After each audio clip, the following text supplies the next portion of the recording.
আসসালামু আলাইকুম। সবাইকে আপনার টিচিং একাডেমি থেকে স্বাগত। আজকে আমরা সপ্তম শ্রেণীর 2.2 এর 3 নম্বর অঙ্কটি করব। বলছে রবি প্রতি কেজি 40 টাকা দরে, প্রতি কেজি মানে 1 কেজি 50 কেজি চাল কিনে 44 টাকা কেজি দরে বিক্রি করলে কত লাভ বা ক্ষতি হবে। মানে 1 কেজি চাল সে কত দিয়ে কিনছে? 40 টাকা। 1 কেজি চাল বিক্রি করছে কত? 44 টাকা। তাহলে তার সে চাল কিনছে 50 কেজি, তাহলে কত লাভ বা ক্ষতি হলো সেটা জানবো। আমরা এখানে লিখবো প্রতি কেজি চালের ক্রয় মূল্য। সমাধান লিখে দিচ্ছি। সমাধান প্রতি কেজি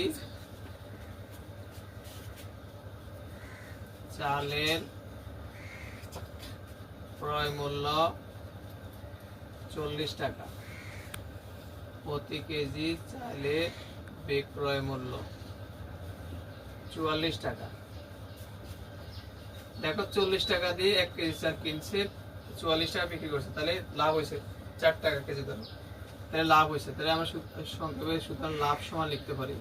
লাভ সমান হলো বিক্রয় মূল্য বিয়োগ ক্রয় মূল্য। ঠিক আছে, এই সূত্রটা লিখে দিই। বিক্রয় মূল্য বিয়োগ ক্রয় মূল্য।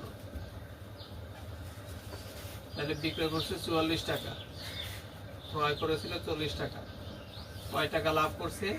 4 টাকা। 1 কেজিতে 4 টাকা লাভ।